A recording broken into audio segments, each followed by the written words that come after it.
Hello, it's Lydia, and today we're going to be updating my 2026 reading journal for the month of July. For those of you who are new here, I do have a video on my channel that goes more in depth about all of the spreads, how they work. I go through filling it out and explaining them all. So if you're interested in a more in-depth look, you can refer to that video. For this video, I'm just going to be going to the spreads that need updating and updating them. I will jump in every so often to comment on the things that I'm working on. But for the most part, I'm going to be in voiceover mode talking about the 13 books that I read during the month of July. Before we jump into the book reviews, I just kind of want to talk about my reading and watching month as a whole. This definitely felt like one of the worst reading months I've had this year. I had 4 2-star books and 1 1-star. And same with movies, so many duds. I just feel like I was not having a good time with media this last month, and I don't know if it's just like a funk that I'm in, or maybe just some of that summertime sadness. I really hate the heat, and summer is like the worst time of year for me. I just feel like I'm constantly grumpy, so maybe that's affecting my enjoyment. I think I'm just craving like a book that I can't put down, or a movie that I can't stop thinking about, or a TV show that's just so fun that I want to binge it. And I just feel like nothing's really been grabbing my attention in that way recently. I just need some wins, so I'm hoping that August is a better reading and watching month for me. So that is my book and my movie tracker all updated. I don't think I have anything to update for my series tracker, so I'll move along and jump straight into my TV show and my anime tracker because I did actually watch some shows this month. The first series I watched was the Netflix docuseries called Worst Neighbor Ever. I'm kind of meh about true crime, but this series was interesting enough. I also finished up the first season of Ramparts of Ice. I'm a total sucker for slice of life high school animes. It's like my go-to comfort media, so I am looking forward to the second season of this anime. And lastly, I watched Scott Pilgrim Takes Off because if I want to get my 26 in 2026 done, I figured I'd need to start tackling some of the TV shows that I have on that list. Those are all the TV shows and anime that I watched this month added. So I will move on. I don't think I have any DNFs this month. And I did not tackle any of my unfinished TV shows, Story of My Life. My Fave Tropes Bingo, I finished this last month, but I still love how much this turned out. I can't wait to do this again next year and make sure that I format it in such a way that I could actually make it a full bingo. And I also want to do one for movies as well. So I think this will be a really fun challenge to do again. I only had one 5-star read this month, and that was actually a reread of Tender is the Flesh. I had 2 5-star movies for the month of July. The first one was a rewatch. I rewatched 12 Angry Men. I have just bought the Blu-ray Criterion edition, so it was fun to be able to watch that on a physical piece of media. And the second was Harakiri, and I absolutely loved this movie. I've been very intimidated to pick it up, and I don't know why. And now I need to get to my genre trackers. I have my book genre and then my movie genre, so I will jump in and do that. I did get a recommendation from a viewer about going through, and because these are completely full and I don't have any more space to track my manga or graphic novel here, to go through with a darker color. So I think I'm going to do that just to kind of visually represent the genres that I'm reading more of. So I'm going to go through and kind of back update these genres that are completely full, so that way it's up to date and current. And darker means that I've already filled that color up once, but I'm going back over it again. I have been playing around with the idea of doing a monthly genre breakdown for next year, or maybe some sort of like line graph spread. I think these types of year-long trackers are really fun and they're fun to fill out, but I don't know if it's really giving me the at-a-glance statistics that I'm wanting. I feel like I would be interested in seeing what genres are at the top for each given month, if there are trends by seasons, and things like that. I know it sounds a bit obsessive to already be talking about 2027 spreads, but I am already pretty deep into planning my media journal for next year. I am just so excited to actually start working on it and setting it up. I'm hoping that this year I get to share a lot more of my creative process and putting it all together with you guys, because I do put a lot of work into it and I just love being able to share it with people who actually appreciate it. I had a similar issue with my movie genre tracker that my drama column got filled up way before the end of the year. So this one, instead of going through and just making it darker, I was thinking of just going through with a little orange pen and then adding in the little dot into it to signify that that's two different movies. And I'm going to go and backtrack and add in, I think I have 29 drama films aren't represented on here. So I need to do that as well as update all my other trackers. Speaking of genres, during October, I am going to be doing the same challenge I do every year, which is watching 31 horror movies in 31 days. Only this year, I'm giving myself some prompts to follow. My friends who did the month-long queer movie marathon with me are being roped into doing the October challenge with me, so it should be fun. I do plan on making a spread for it in my journal, but I think I need to play around with some layout ideas. I feel like I've been doing a lot of like bingo challenges and stuff like that, but I want to figure out how to make prompt list work in a format that's also aesthetically pleasing. So that is the movie genre tracker updated.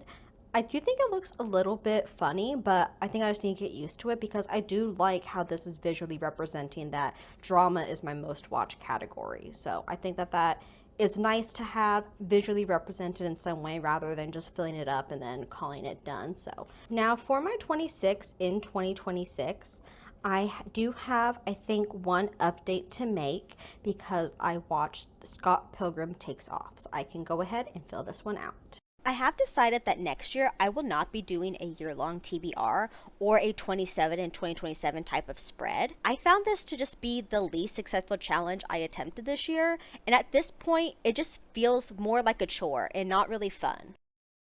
Okay, so that is updated, and I don't think I have anything else to update on this page. I will move along. For new releases, I have Japanese Gothic, and I also read The Caretaker, so I can cross that off as well. We will skip over this page. For my physical TBR, I did read The Exvangelicals, so I can get myself one of my little checkmark stickers and place it onto here. My physical TBR is not too bad right now, but I do want to get some more books read before the end of the year, especially because like my birthday is going to come up and Christmas, and I feel like I'm going to accumulate more, so I do need to get more read off of this because I would really hate for it to go much more than this. I'm not used to having a huge physical TBR. The buzzword challenge for the month of July was occupations, and for this I read The Caretaker. And the cover challenge was a metallic element, and for that I read When the Tides Held the Moon. I also don't have any updates for my horror bingo, which is kind of bad because I need to get this filled out and done before the end of September. So I have like 2 months left. So I really need to clock in at the lock-in factory. For my Watching the Decades challenge, I do have quite a few updates. My original intention with this challenge was to go through and watch everything just, year by year, but I kind of decided that I just want to watch sporadically because sometimes I'm in the mood to watch a movie from the 1960s or the 1940s, yada yada. So I'm just going to kind of fill this out by the end of the year, not in order. Hopefully that doesn't bother you, but I still plan to watch one movie from every single year within that decade. And the reason why I decided to do that was because I watched Diabolique and Harakiri. Diabolique came out in 1955 and then Harakiri came out in 1962. But I did also finish up the 1930s. For 1934, I watched It Happened One Night. For 1935, I watched The Bride of Frankenstein. For 1937, I watched Grand Illusion. 1938, The Lady Vanishes. In 1939, Mr. Smith Goes to Washington. I just love how it looks all filled out like this. I can't wait to completely fill out this spread. I think that this was such a fun challenge and I've been really enjoying it, especially going back and like really diving into like different decades and what they have to offer. For my other challenges, my monthly nostalgia reread, I decided to reread The Magician's Nephew by C.S. Lewis. And for my monthly nonfiction, I read The Exvangelicals. I don't think I have anything to update for my wish list spreads, but I do want to go through and start adding some more items to my wish list, just especially with the holidays coming up, kind of keeping that in mind. So the next spread I have to update is my monthly favorites, and I'm so excited because we finally get to flip over the little Dutch door and update July. For my monthly favorites, I decided not to include any rewatches or rereads. I think the only exception to that was in January. I counted for my other category. I used Sweet Home, and that was a rewatch, but for the rest of my favorites, I haven't been including rewatches or rereads. So I only had one 5-star this month, and that was a reread. So I'm going to do The Caretaker. It was a 4.5 for me, but not quite a 5-star. But out of the new books that I read this month, it was definitely my favorite. And since I only had one 5-star movie that wasn't a rewatch, my 5-star favorite movie for the month of July is Harakiri. And then for the other category, I am doing Ramparts of Ice. It wasn't exactly my favorite anime, but as far as like other content that I've consumed this month, it's definitely my favorite out of those. Now I need to update my stats page, both my movie stats and my book stats. For the month of July, I watched 34 movies for a total of 60.8 hours. 28 of those were streamed. One of those was on a personal DVD or Blu-ray that I own. 3 were from the library, 0 were off of Canopy or Hoopla, 2 I saw in theaters, and 0 were DNFs. For my book stats, I read a total of 13 books, which was 3,657 pages. 4 of those were on audio, 5 were print, 4 were ebooks. I had 0 DNFs, and I read 3 which I physically own that are on my TBR, and the other 10 came from the library. And updating the stat page made me realize I actually need to update my physical TBR tracker as well, because I forgot that I read Squad. There we go. All right, now this is up to date. And that's all I have for stats for the month. The last spread I have to update before I go into my monthly spread is this one here. I need to add a art print that I finally finished. I started it in March, so I think I'm going to put it for March. And that's all I have to update as far as all of my beginning of the year spreads. I did also want to show off that I completed my R Fantasy Bingo project. I was filling out this board completely with graphic novels, so that's what this is. I do have the vlog up if you're interested in checking it out. I feel like I've been talking about this in every update, but it's taken me a long time to read all 25, so very proud of this. I really like how it turned out. I love that you can open it and still see the different like prompts that are underneath it, but it's also just such a fun way to do a bingo board, so definitely going to do this again in the future. But now it is time to get into doing all of my updates for my July spread. Anyways, that's enough yapping about my journal. Let's get into talking about the books that I read this month. I started my month with 3 graphic novels that were all actually pretty good. I go over them more in depth during my vlog, so I won't spend too much time discussing them. But the first was She Eats the Night, which is the first book in the Night Eater series. It's about a family, the creepy house across the street, and an afternoon of spooky shenanigans that eventually leads them to learning more about each other. And it was okay for me, like a solid 3-star. I'm not really interested enough to continue on in the series, but it's been on my digital TBR for a while now, so I'm glad I was able to get to it. The next graphic novel I read was Thirsty Mermaids, and this one really surprised me. I loved it. I gave it 4.5 stars. It follows a group of mermaids who love to drink and decide to become humans in order to get more alcohol. It's a silly premise, but I promise it's full of heart. There's amazing female friendships and so much humor. Then I read Squad, which was also fun. I gave it 4 stars. It's about a new girl in town who falls into the popular clique of girls, and these girls just so happen to be werewolves who kill boys. Very Jennifer Bodies and Heather's coded, so big hit for me. Then I picked up the audiobook for When the Tide Held the Moon. This is by Vanessa Vita Kelly, and it was yet another attempt I have made to find a queer romantasy that works for me. The story is set in New York during the 1910s. Benny is our protagonist, and he works as a blacksmith. He gets tasked with making a tank for a client who happens to be a businessman who runs a freak show on Coney Island. And the tank is being used to catch his latest edition, a merman. Benny gets roped into working for the company, and we meet a cast of characters that are the performers. And yes, the merman is real. His name is Rio. They catch him, imprison him in the tank, and Benny starts to feel a lot of guilt for this while also starting to fall for the merman. And yeah, that's basically it. It's pretty predictable as far as plot goes, but it's cute, almost too cute. Kind of felt more YA even though it is an adult novel. Even the sex scene is fade to black. Rio as a character is just a bit underdeveloped. He's like this perfect man, but he's so boring. And it did feel like the book really dragged. The audiobook was over 12 hours, which just made it a bit of a slog to get through when the plot is really simple. So I ended up deciding to give it a 3-star. Not bad, but not quite what I was looking for. Dimension 21 was my next read. This is a 2-volume manga, and I read it to fill the duology prompt for the R Fantasy bingo board. This is more of an episodic manga where each chapter we follow our main character who works as a home health aide for the elderly. It's very wacky and absurd, but not in a fun way. There's just some weird stuff that is hard to look past, and a lot of making fun of the elderly, which at first felt like satire to point out how they are disadvantaged within society, but by the end, it just felt really mean-spirited, especially considering the final arc. This manga was just not for me at all. I rant about it a ton in the vlog, so I'll just leave it at that. A 1.5 star for the series as a whole.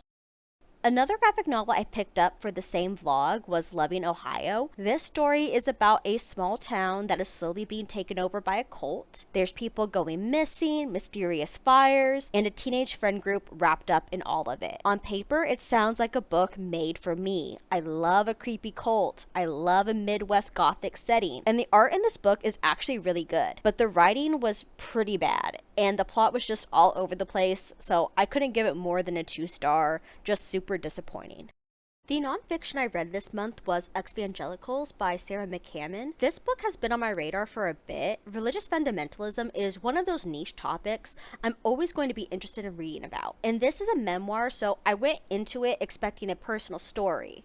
But honestly, I don't think this can really even be counted as a memoir, mostly because it is more focused on presenting information, it shares other people's interviews, and it's more about the hashtag Evangelical movement. The author shares a few personal anecdotes, but it really reads more dry and not at all like a memoir. And since I have read and watched a lot about evangelicalism, I just didn't get much value out of it. So many books do it better and are better at giving the historical context. Jesus and John Wayne was literally used as a reference in the book, and I would say read that instead. It's way more informative. Overall, this book was just not what I was expecting from the blurb, and I do regret buying it, so 2 stars.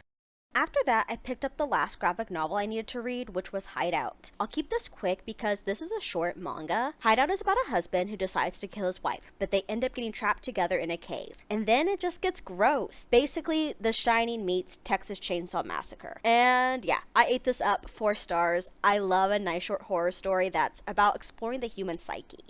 Next is Japanese Gothic, and this is one of those books I feel very conflicted about. I think the longer I sit with it, the more I like it, but when I first finished it, I was really frustrated. Ultimately, I landed on a 3-star. It's fine. I think it will work for some people, but it just didn't work for me. In Japanese Gothic, we have 2 storylines. One is current day with Lee, who has just killed his college roommate, and he's fleeing to Japan where his father has just purchased a house. The other timeline is 1877, with Sen, who is a samurai in hiding, training under her father, who is a really cruel warrior. These 2 storylines merge because it just so happens Lee is staying in the house where Sen is killed. And through time, they are able to help each other. I think Sen and Lee's characters work okay, but they were both just pretty flat. And the ending is really wild and confusing, just like a total fever dream of time fuckery. I'm not against that. I love a weird ending and some horror that makes you question reality, but something about this just didn't land, which is a shame because it has a lot of potential and Kylie Lee Baker is a great writer.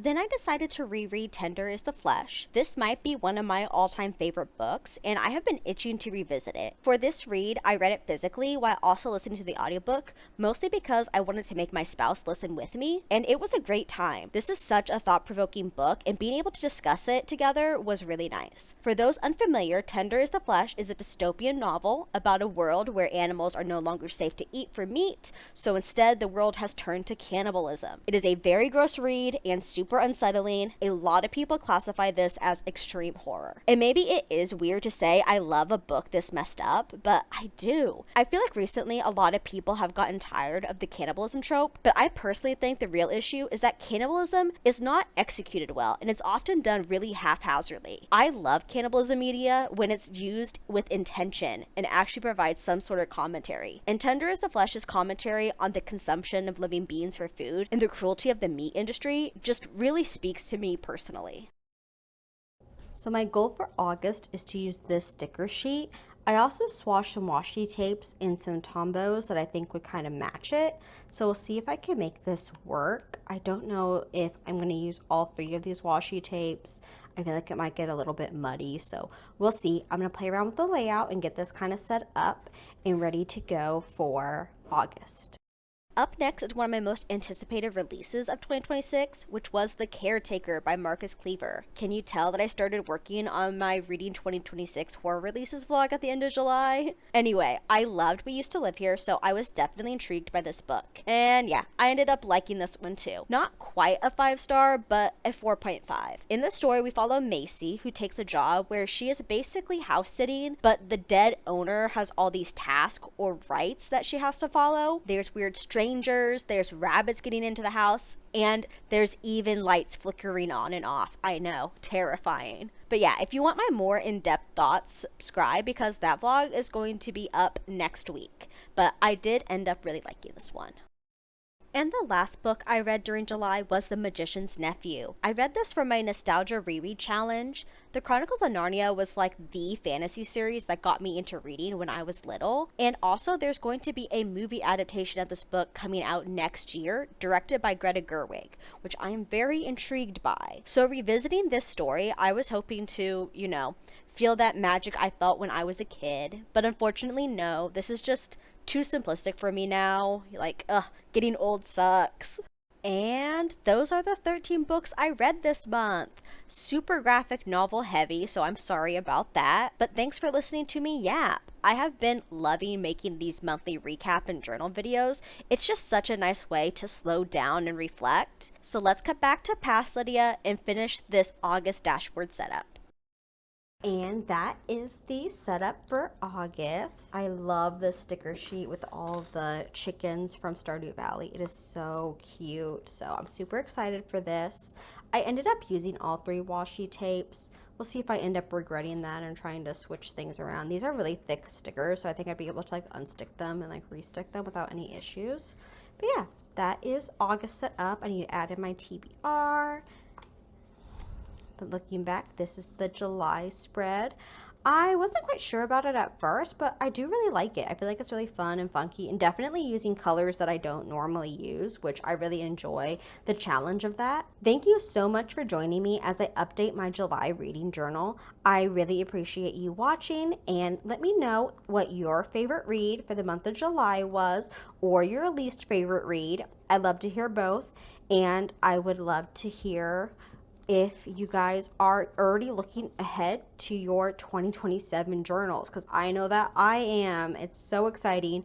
Kind of crazy to think about that it's only August and we're already thinking about 2027, but it's that time of year to start buying and to start planning. And yeah, I'm getting really hyped for next year's journal. All right, thank you. Bye.